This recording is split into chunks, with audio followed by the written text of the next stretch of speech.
환경부와 관련한 공공기관들의 뭐 채용 과정과도 좀 비슷한 내용에 있다고 봅니다. 동아일보 일면에서 이렇게 썼습니다. 청와대 결정이라면서 환경공단 이사장을 재공모했다. 이런 내용을 실었는데 이게 이번 정부에도 블랙리스트 논란이 또 확산되고 있는 거죠. 조선일보 3면에서는 환경공단 이사장뿐만 아니라 그러니까 환경공단에서만 일어난 일이 아니라 보훈처와 법무부에서도 정권 바뀌자마자 전 정부에서 임명됐던 사람들은 사표 내라 이런 메시지를 받아서 결국 사표를 내고 나갔다 이런 그 기사들을 싣고 있습니다. 관련해서도 더 많은 신문들이 기사를 싣고 있는데요. 일단 자, 윤 대표님 지금 청와대가 개입했느냐 안 개입했느냐를 두고 검찰에서도 뭐 사실 조사를 한다고 하고 청와대 인사수석실까지 조사 대상에 포함될 수 있다라고 얘기가 나오고 있어요. 그래서 과거 정부와 뭐가 다르냐 이런 논쟁으로까지 확산되고 있는데 현재 진행되는 정도만 봤을 땐 과거와는 좀 다르다고 보십니까? 우리 윤 대표님은?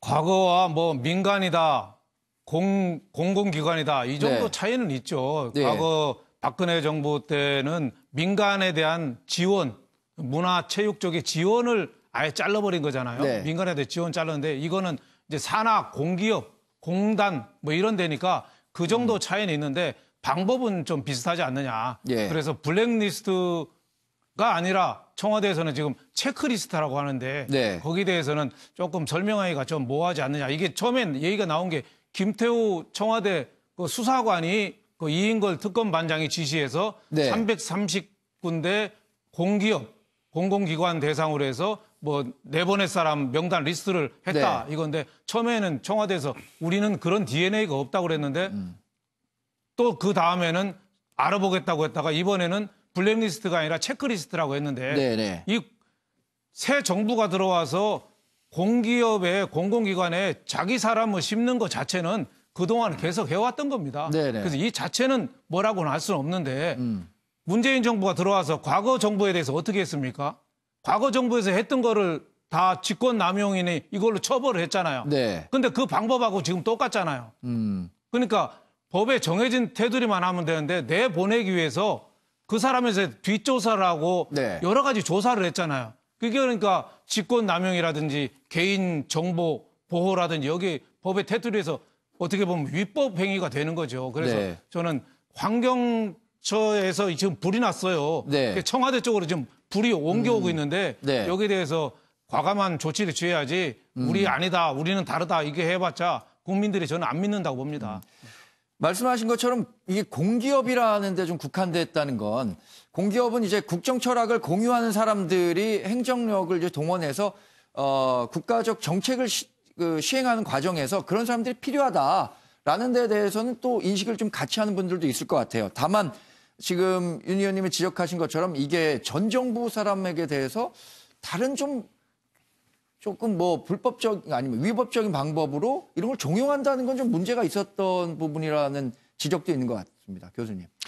예, 근데 제가 봤을 때는 뭐 이게 지금 이렇게 블랙리스트다 혹은 네. 뭐 블랙리스트 의혹이 있다 이렇게 해서 접근할 문제인가. 그러니까 어떤 분들이 이제 그 뭐 다 임명이 되지 않았다라고 한다면 네. 그게 그 지금 현 정부의 정책 기조와 어떻게 달랐는지 같았는지 뭐 이런 부분들을 살펴봐가지고 실제 임명될 수 있었느냐 아니냐 이런 걸 좀 체크한 다음에 이야기를 해야 되는데 네. 어떤 사람들이 그 기관장에 뭐 이제 임명이 되지 않았다라고 해서 이 사람이 블랙리스트가 존재한다 이렇게 해갖고 접근하는 거는 네. 굉장히 그 전 정권의 그 여러 과오들을 가지고 오히려 지금 이 현 정부도 흠집을 내려고 하는 그런 부분으로 자꾸 우리가 오해할 수도 있다라고 하는 거죠. 그래서 그런 접근은 좀 맞지 않는 것 같고 제가 봤을 때 특히 환경부에서 이게 이제 우리가 좀 살펴봐야 할 문제입니다. 왜 환경부에서 자꾸 이제 문제가 있냐라는 거예요. 예. 그러니까 원전 정책부터 시작해갖고 지금 기후 변화 등등 굉장히 중요한 그 정책을 시행해야 되는데 이제 환경부거든요. 네. 그러니까 이 환경부야말로 현재의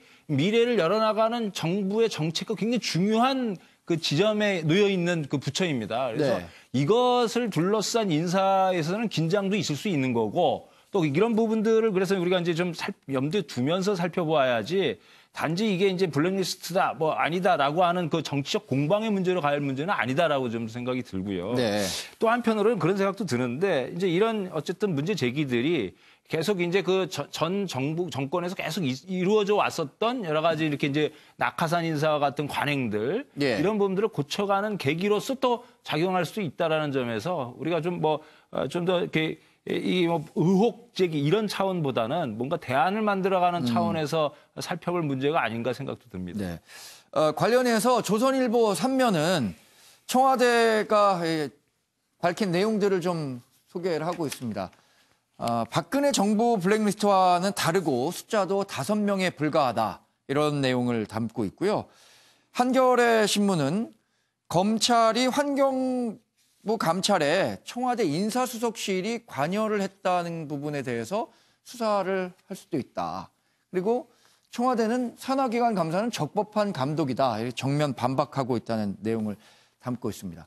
그러니까 이재준 교수님도 이 청와대가 사실 이 문제가 좀 민감한 사안이라는 부분의 인식을 공유하고 즉각 대응에 나선 건 같아요. 그러니까 아까 윤 의원님이 얘기하신 것처럼 불이 청와대로 번지니까 청와대로 번지는 걸 빨리 막기 위해서 여하튼 우리는 그때와는 다르고 이거는 블랙리스트라는 먹칠, 오명을 붙이지 말아달라 이렇게 강국히 부탁하는 거 아니겠습니까? 네, 그런 의도로 보이긴 합니다. 그런데 규모가 다르다고 또 대상이 다르다고 해서 표적 감사를 통해서 사람들을 찍어내기를 했다라고 하는 것은 사실은 국민들 입장에서 납득이 되지 않을 거라고 생각을 합니다. 예. 특히 체크리스트라고 한다면 그 후보자 혹은 그 당사자의 뭐 임기라든지 이런 것들만 명시를 해놓으면 되는데 산하기관 임원 조치사항 문건이라고 하는 것이 나왔죠. 거기에 보면 해당되는 임원이 사퇴를 하기 전까지는 무기한 감사를 하고 네. 또 그에 대해서 거부 시에는 고발도 하고 또 관련되는 직원들에 대해서는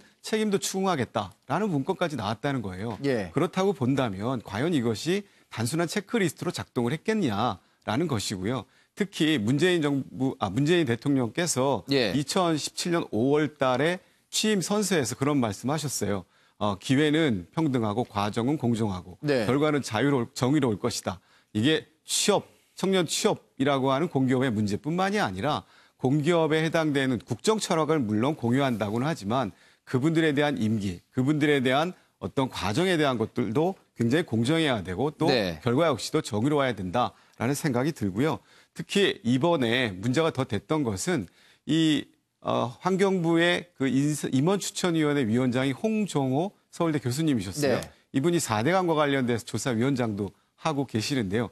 이분이 지난 이사장이나 상임감사 12분이 최종적으로 이제 1차에서 모두 다 이제 부결이 돼서 재공모를 하게 되었는데 이 재공모 사유에 대해서 본인도 알지 못한다는 거예요. 예. 그렇다면 위원장도 알지 못하는 재공모의 사유가 과연 적절한 건지 그것이 또 의문이고요. 네. 또 1차로 상임 그 위원장 그러니까 환경관리공단의 이사장에 응모하셨던 분이 결국 안 되셨는데 예. 그분이 상임 감사에 또 되셨단 말이에요. 이런 여러 가지 정황들을 보면 사실은 국민들 입장에서 납득이 되지 않고요.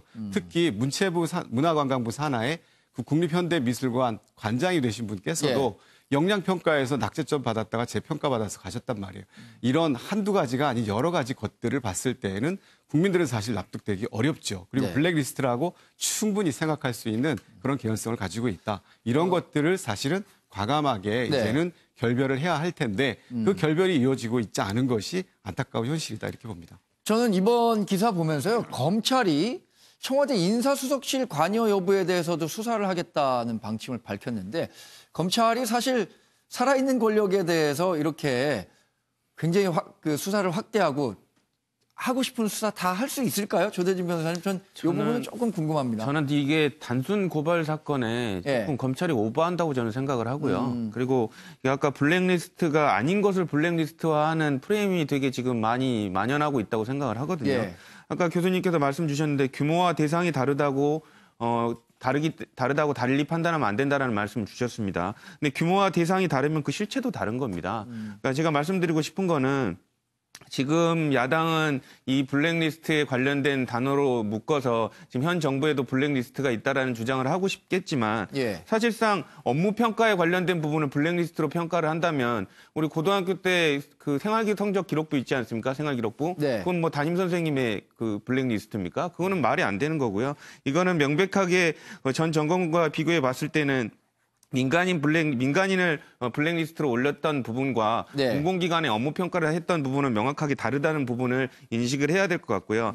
또 무엇보다도 이 고발이 촉발된 게 김태우 수사관이 그 본인이 비위에 관련된 조사를 하는 과정에서 폭로한 부분이 있었거든요. 네. 그 과정에서 있었기 때문에 그 동기에 관련된 부분도 물론 조사를 통해서 밝혀야 되겠지만 좀 의심스러운 부분이 있고요. 물론 아까 말씀드린 대로 관련된 사항이 뭐 인사수석실에서 문제가 있는 부분이 나온다면 당연히 조사를 해야겠죠. 하지만 지금 일부 언론에서 다루는 부분이나 야당에서 주장하는 것처럼 뭐 전 정권에 있었던 것 같은 블랙리스트가 너네들도 똑같이 나왔다 이렇게 주장할 부분은 아니고 네. 그 부분을 너무 확대 해석해서 검찰도 너무 오버 수사를 하고 있는 거 아닌가라는 생각이 듭니다. 말씀하신 것처럼 이 교수님과 우리 조대진 변호사 의견이 좀 다른데 그건 이제 이 TV를 보고 있는 시청자 또 유권자분들이 그게 얼마나 다르고 본질은 같은 건지 좀 파악할 충분한 역량을 갖고 계실 거라는 생각이 듭니다. 정치면 기사 가운데요. 좀 재밌는 기사가 있어서 하나 뽑아봤습니다. 동아일보 6면에서 소개한 기사입니다. 문의 남자 양정철이 돌아온다. 이 조대진 변호사가 네. 양정철 전 비서관하고 좀 친한 걸로 제가 알고 있는데 자, 이 기사가 동아일보에만 실렸습니다. 실제로 조대진 변호사는 뭐 양정철 전 비서관이 좀 돌아올 가능성이 있다고 보세요? 저는 돌아오실 거라고 믿고요. 네. 그리고 이제 어느 정도 오히려 가까운 사람들이 더 처신에 관련된 부분을 여쭙기가 더 어렵습니다. 네. 뭐 자세히 묻기는 어렵지만 가끔 통화는 하세요? 네네 며칠 전에도 연락을 하고 계속 그렇게 지내고 있으니까요. 지금은 일본에 계신 걸로 알고 있는데 여러 가지 고민들을 하고 계신 걸로 알고 있습니다. 근데 물론 저는 돌아와 오셔야 될 거에 대한 필요성에 대해서 되게 생각을 하고 있습니다. 왜냐하면 예. 지금 남북관계, 북미관계에 관련된 부분들도 있고 그리고 여러 가지 지금 정권 중반기를 향하고 있는 상황에서 여러 가지 조정을 해야 될 필요가 있는 상태거든요. 네. 그렇기 때문에 좀 중량감 있는 인사가 좀 돌아와 줘야 된다는 생각 때문에 저는 적극적으로 요청을 드리고 싶은 생각입니다. 네. 윤 대표님, 이 문의 남자라고 이렇게 그 따옴표를 달았잖아요. 그러니까 그만큼 문재인 대통령의 어떤 신뢰를 받고 있다라는 뜻일 거고. 그래서 내년 총선에서 역할을 해야 할 것 아니냐. 그러면서 총선 직접 출마해야 한다는 의견도 있다는데 양정철 전 비서관의 그동안의 행보나 그동안에 보여왔던 전체적인 행보를 네. 고려했을 때 이럴 가능성도 있다고 보십니까, 윤 대표님? 뭐 정치는 본인은 안 한다고는 하죠. 출마 네. 안 한다고 하는데 정치는 생명체잖아요, 유기체. 네. 예, 그래서 언제든지 번복할 가능성이 있다고 봐야죠. 예. 그래서 본인은 이제 그 과거 문재인 대통령이 청와대 비서관 때 같이 근무했잖아요, 노무현 대통령 때. 그리고 또 지난 대선 때 광흥창 팀에서 같이 했고 네. 또 문재인 대통령이 과거에 부탄에 갔을 때 그때도 같이 갔었잖아요. 굉장히 그 문 대통령의 복심이라고 할 정도로 가까운데 새 정부 들어와서 거의 2년 가까이 됐는데 지금 해외로 떠돌잖아요. 네. 호주도 가고 일본도 가고 뉴질랜드 가고 하는데 해외에 있는 친인척들도 이제는 그만 오라고 하지 않았겠어요? 네. 그래서 본인도 날도 추운데 이제 들어오고 싶은 생각이 불뚝 같겠죠. 돈도 네. 떨어지고. 그러니까 저는 들어오는 거에 대해서 비판할 생각은 없고 예. 오히려 들어와서 문 정부가 잘 되도록 많이 네. 도와주는 것도 한 방법이다. 그래서 지금 얘기 나오는 게 더불어민주당의 싱크탱크 민주연구원 원장 자리가 네네. 물망에 좀 나오잖아요. 그 자리가 굉장히 중요한 자리예요. 이 일을 하면은 굉장히 많이 할 수 있고 네. 너라도 별로 표시 안 나는 자리입니다. 그게 싱크탱크 차기 공약이라든지 아젠다를 발굴하는 데이기 때문에 네. 그런 데를 통해서 자기 역량을 좀 보여주고 그걸 발판으로 해서 내년 총선 나가고 해서 또 할 일이 있지 않겠느냐. 그리고 양정철 비서관은 아무래도 그 문 정권이 위기로 갈수록 네. 가치는 더 높아질 거다. 태평성대면은 아마 잊혀질 겁니다. 네. 앞으로 갈수록 이제 지지율이 떨어지거나 여러 가지 위기로 갈수록 아마 문 대통령의 복심이니까 그 위상은 더 높아질 거다. 그래서 처음에 아무 자리도 안 맡겠다는 그런 초심으로 돌아가서 예. 새 일을 맡으면 잘할 수 있으리라고 봅니다. 정권 중반기, 후반기로 가면서 이제 정권의 성과를 거둬야 되는 시점이니까 이런 부분들 함께 드라이브를 걸 수 있는 사람들을 중용하는 거는 뭐 굉장히 좋은 인사 과정이라고도 볼 수 있을 것 같은데 만약에 복귀한다면 김민철 교수님은 어떤 여권 내에 권력 지도라 그래야 될까요? 권력 지도의 재편 같은 것도 좀 예상해 볼 수 있을까요? 글쎄요, 지금 정부의 어떤 인사나 정책에 대해서 좀 답답함을 느끼기도 했다라고 하는 전언이 있으니까 네. 아무래도 이제 돌아오시게 되면은 뭔가 좀 새로운 그림도 그리고 구상도 하게 되겠죠. 또 예. 시점이 뭐 묘하게 이제 총선과 이제 맞물려 있으니까 또 총선 이후에 이제 그 정권 후반기 이제 말기를 또 이제 준비하는 또 이후에 또 이제 정권 재창출 문제가 있지 않겠습니까? 네. 그렇다 보면은 아무래도 이제 뭐 인재 등용부터 시작해서 이제 자원들을 좀 재배치하는 그런 구상을 그리다 보면 결국 정치 지형도에 영향을 줄 수밖에 없게 되지 않을까 생각이 들죠. 네.